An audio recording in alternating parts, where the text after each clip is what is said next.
your inaction has been until it's too late. So I don't know if y'all heard about this situation going on in France, man, but it's getting a little dicey out there. The French government collapsed again after Prime Minister loses confidence vote. French lawmakers voted to oust Prime Minister Francois Bayrou Monday, plunging the country into a new political crisis and leaving it without a government at a time of increasing economic strain and geopolitical tensions. A total of 364 MPs voted against Bayrou, and 194 voted for him after he called the vote in a bid to push through an unpopular $44 billion euro savings plan that included scrapping 2 public holidays and freezing government spending. The 364 votes against Bayrou, I hope I'm pronouncing that right, were well above the 280 vote threshold needed to topple the government. He would not be forced step down just 9 months in office, following the footsteps of his predecessor, Michel Barnier, who lost a no confidence vote last December. French President Emmanuel Macron will name a new prime minister in the coming days, according to Élysée policy. But Bayrou's departure leaves Macron with few options. Now, what they have not mentioned yet is the fact that this will be the 5th. This is the 5th in like a year or two. The 5th, because don't worry about it. I'm not going to spoil the surprise. Look at this. Investors have been rattled. Yields on the French government bonds with the interest rate demanded by investors have risen above those of Spanish, Portuguese, and Greek bonds, which were once at the heart of the Eurozone debt crisis. A possible downgrade of French sovereign debt rating review Friday would deliver another blow to its economic standing in Europe. You have the power to bring down the government, but you do not have the power to erase reality. This is what Bayrou said. You have the power to bring down the government, but you do not have the power to erase reality. What reality is that? Reality will remain relentless. Expenses will continue to rise, and the burden of debt, already unbearable, will grow heavier and more costly. We broke the social contract with younger generations, Bayrou added.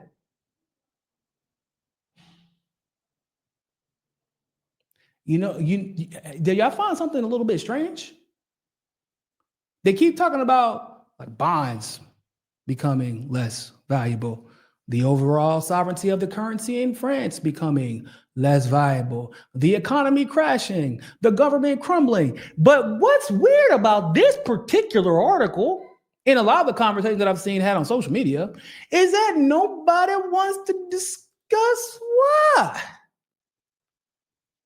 Nobody seems to want to discuss why you got to run through 5 different prime ministers in like a year and a half. Why is your economy crumbling? Oh, well, let me just go ahead and check. Oh, shit. Niger to nationalize uranium mine operated by French state-affiliated firm.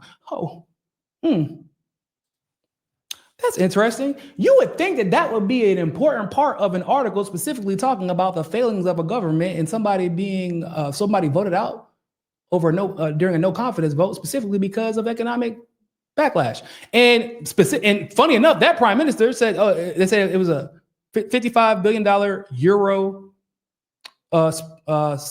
basically savings bill. You're trying to save them some money, right? They punished him for it. But like y'all needed that bill to pass because of this. And nowhere in that article did they mention this. Niger plans, and this is from June 20th, 2025. And they already cut the line, just in case y'all were curious. They cut them off. Niger plans to nationalize a uranium mine operated by French nuclear firm Orano as it continues to pivot away from former colonial ruler France. The company, which is 90% owned by the French state, said on Friday that Niger's military rulers planned nationalization of the Somaïr mine, was a part of systemic policy of stripping mining assets, threatening to take legal action over the move. The legal action is where? Who gonna help y'all? That ain't not gonna. That was cute. You gonna take legal action where? In France? Okay, that shit ain't gonna help you because they kicked y'all military out. Y'all over there. Or you gonna take legal action in Niger after y'all been fucking robbing them since the state of Niger has been created. How that gonna work out for y'all? Orano holds a 63% stake in Somalia, while Niger's state-owned Sopamin owns the remainder. But the government said that Orano has taken 83.6% of production between the mine's launch in 1971 and 2024. That's what we call chickens coming home to roost, ladies and gentlemen. Faced with the irresponsible, illegal, and unfair behavior by Orano, a company owned by the French state, a state openly hostile towards Niger since July 26, 2023, the government of Niger has decided in full sovereignty to nationalize Somalia, the authorities said on Thursday. Waves of nationalizations. Niger's military leaders have turned their back on France since taking power, seeking closer ties with Russia. Oh yeah, it gets better. It gets better. They're seeking closer ties with Russia instead. In 2024, Niger removed Orano's operational control of its three main mines in the country, Somalia, Cominac, and Imaran, which has one of the largest uranium deposits in the world. On Friday, Orano said it intended to claim compensation for all the damages. Yo, that shit funny as hell. They really think they gonna get y'all been robbing people in Niger for decades. And y'all really think they about to get... Oh boy, the audacity of caucasity. That is wild, y'all. Yeah. So, for those of you who have been witnessing these protests in the streets of France over the last couple of days, for those of you who are wondering why France, how long have I been talking about this? I've been saying, I'm like, yo, I don't know how France recovers from this because it's the uranium in Niger, it's uranium and oil in Burkina Faso, and lithium also, and same thing in Mali. Like the only country that's remotely under their, like, I guess Nigeria. Like that's basically it. But Niger was their cash cow, ladies and gentlemen. They cannot run their country. Everything was based on Niger. Everything. And Niger basically said, fuck y'all. And what's funny is Niger, despite the fact that they overthrew the French-controlled government in 2023, they actually gave France a transitional period to get their act together and to try and diversify their economy, or at least come to the table and work things. But they didn't. France was over here, I'm gonna take my ball and go home. Well, stay your ass at home now. It's too late. It's too late. And now they're facing the consequences. But it's crazy to me that no one wanted to admit that. Like, why? How you get to that CNN article is talking about the ousting of the fourth prime minister in less than 2 years. You mention the economy, talking about investors, talking about the sovereignty of the franc, and like you don't mention the fact that it's because they no longer have they can't control the Sahel region anymore. They don't have control over the uranium anymore. They don't have control over the oil anymore. Like you failed to. Oh, I guess it's not a good look to admit that. Like, yeah, man. So because we're not stealing all of Africa's resources, we're suffering now, and because we refuse to engage in good faith negotiations, we're being penalized for it effectively. I guess that ain't a good look. I guess it's not a good look. That's what I'm like. We can't put that in the article. I bet the editor was like, hey, take that shit out, man. Don't be out here humanizing Africans. Don't be out here showing that revolutions in Africa actually work. Sparky, That school's in the middle of nowhere with just a couple of highways to escape. The assassin probably left on the mysterious private jet, which flew out the local airport an hour after the shooting. Oh, I didn't know that happened, but that would make sense. As Dr. Morandi, if he remembers the first generation. Oh, yeah, all right, that's what I know. Will the Sahel nations, Burkina Faso, Mali, and Niger rescue their beloved Macron? Yeah, they probably, if he steps foot in either of those countries, they're more likely to rescue his soul from his body. If you catch my drift. Especially because the French and NATO keep putting terrorist organizations. And hello, son. My son just decided to open it. What are you doing? Come here. My son just opened my door, just like, yeah. Crazy. Yeah, 1.5. Oh, Lord, baby Jesus. Since Bulgaria is switching to the euro, Sahel nations can buy lev notes, coins, and printing plates cheap. I didn't think about that. But yeah, man. So what are we learning? Like, I feel like people are not discussing enough the fact that these 3 African nations in the Sahel region, Niger, Mali, and Burkina Faso. So a lot of attention has been put on Burkina Faso, rightfully so, because of Ibrahim Touré and the amazing work he's done there. But therefore, people forgot about Niger because of how great Burkina Faso is doing internally, because they don't want you to discuss, like, yo, look at this revolution that we're seeing. It worked. It's working, y'all. Niger just took the Iranian back. Burkina Faso took fucking everything back. Mali is working military and economically with both. All 3 of them are working with each other, by the way. They're all working with each other to protect each other militarily. They're working with each other economically. And now, on top of all of that, Russia is benefiting from the dumbassity and selfishness of France. All y'all had to do was come to the table. But you couldn't be bothered to do business with those black people, huh? Those dirty Africans, those uncivilized Africans. Yep, that's what you get. That's what you get. And I feel bad for the people of France, because y'all, like, it's kind of like the U.S. to a large degree.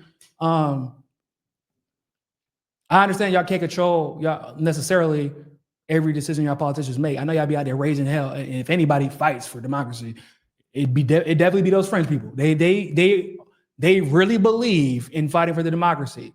I get it. But unfortunately, the reality is they can't control everything that their politicians do, because they deal with the same issues that the U.S. does. A lot of the Western European countries do. I feel for them, because it ain't really their fault. And a lot of them probably didn't even know what was going on. Let's be real. Like, they probably like, damn, bro, you're telling me, hold on, all of our energy comes from Niger? Basically. Y'all didn't tell us that in school. I mean, but damn, y'all, look at y'all soccer team. Everything good about y'all country, y'all imported from Africa.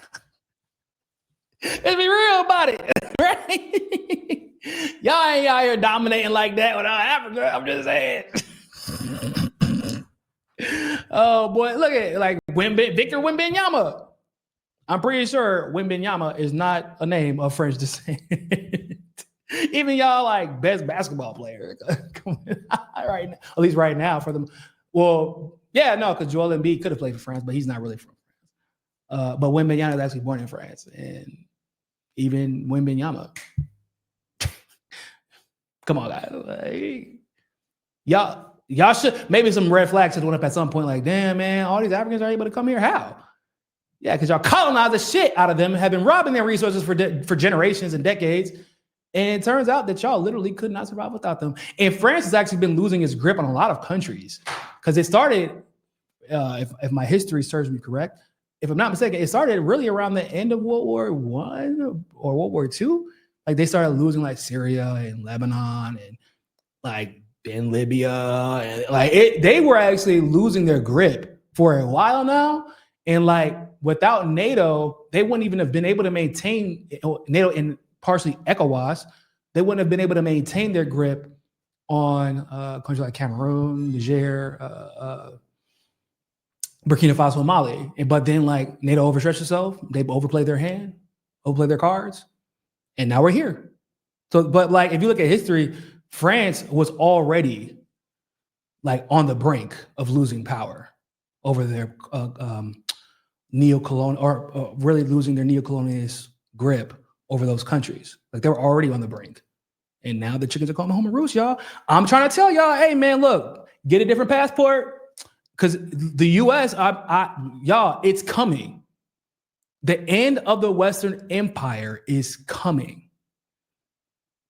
It is coming.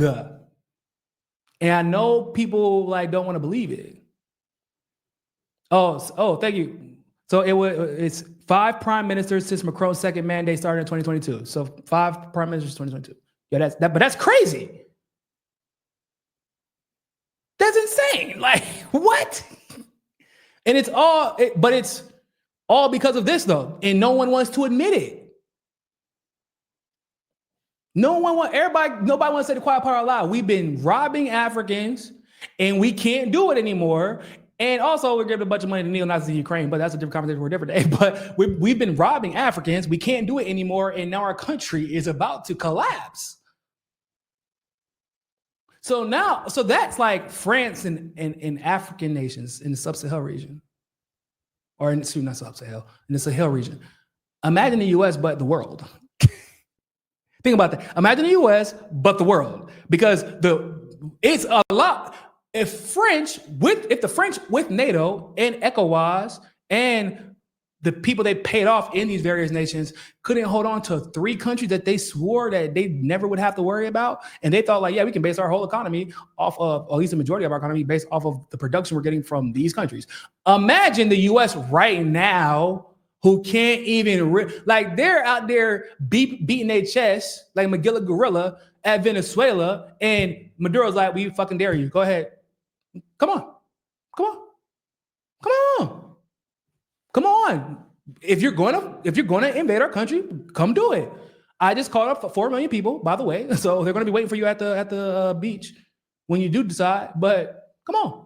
And the U.S. is now they're out there like, yeah, have y'all heard any updates lately?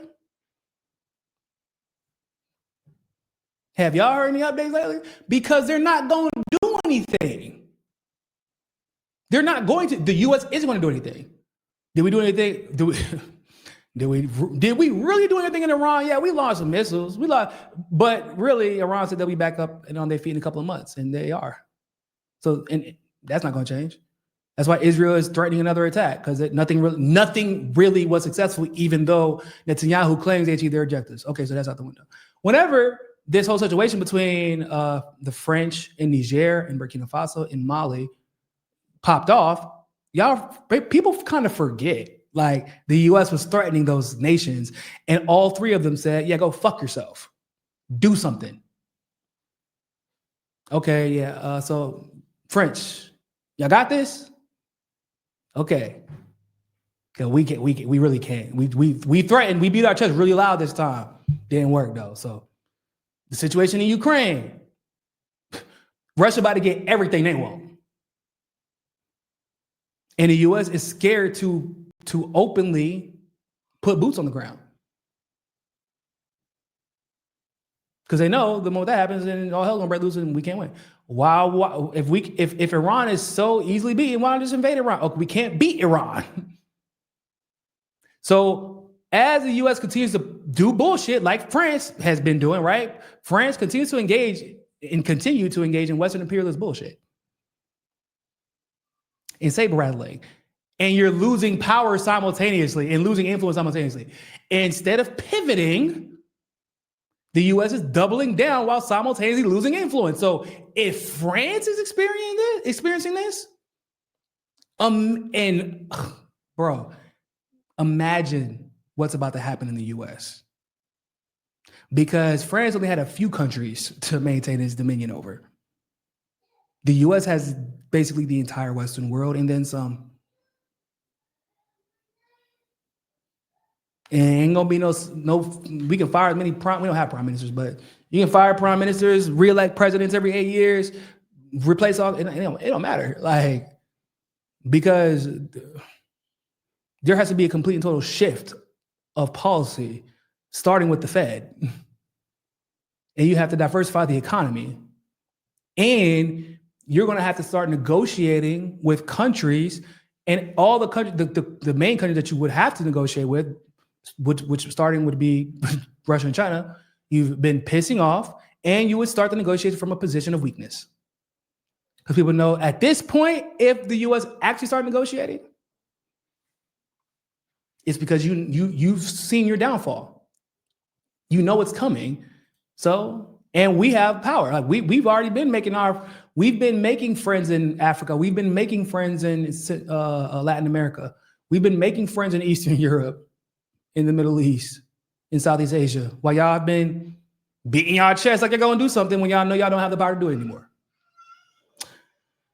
Sparky, they just spend that gold and uranium on liquor, Macron. Yeah, that's Macron. Yeah, I don't know what he about to do now. I thought he was like out. What happened with that situation, by the way? I thought he was supposed to be gone too. What the fuck? How does he keep just sticking around? It's crazy. Anyway, ladies and gentlemen, thank you all so much for tuning into this live stream segment or episode of For the People Podcast. Don't forget to like this video. Don't forget to share. If this is your first time, help grow the channel by subscribing. You can support the show by becoming a premium subscriber here on YouTube or joining the Patreon link in the description below. Don't forget to follow us on Twitter at Real Niko House. Hold up. And follow our Telegram channel for breaking news and content updates. I'm gonna post this Telegram link for y'all. Y'all make sure y'all follow there, because y'all know Twitter algorithm been crazy censoring lately. Like a motherfucker. So make sure y'all get that. Make sure y'all follow on Twitter too, and just go to Twitter, man. Just retweet your boy to get us back in the algorithm, because y'all know the algorithm when it comes to me be taking vacations at times. It's actually annoying as hell, but I appreciate you. Posted it in the chat. Go follow on X at Real Niko House. Also, go follow us on Hotspot too, man. Posted that link in the chat as well. Go follow. And don't forget to subscribe. Help us reach 1 million subscribers. Can't do it without y'all. If you're on X right now watching, go to the YouTube link. I've tweeted it out. Go subscribe right now. Don't forget to check out our hotspot videos. I got a 9/11 video coming out today. Yeah, I know everybody kind of forgot it was 9/11. It's kind of weird that Charlie Kirk was killed like the day before 9/11. It's super strange. I guess with the way that the world's going now and the way people were like waking up to things, if he didn't get killed yesterday, then the whole world would be doing 9/11 investigations today. Might be talking about Lucky Larry and Bush being in Sarasota for some reason, and the fact that for some reason we went to Afghanistan and we went to Iraq, killed a bunch of people, and yet we knew Osama bin Laden was Saudi Arabian, and so was Al Qaeda, and he was found in Pakistan, and never were those countries ever mentioned during that whole ordeal until we found him in Pakistan. But that's neither here nor there, right? Can't talk about stuff like that. We still looking for that debris, by the way, at the Pentagon. Still looking for that. Ain't nobody want to talk about that shit, boy. I'm trying to tell you. It's a whole different kind of a different day. But yeah, got a hotspot video coming later on about 9/11. Make sure y'all check that out and go check out the hotspot videos that are already put up. Other than that, ladies and gentlemen, always remember, more than anything else, find your balance. Peace.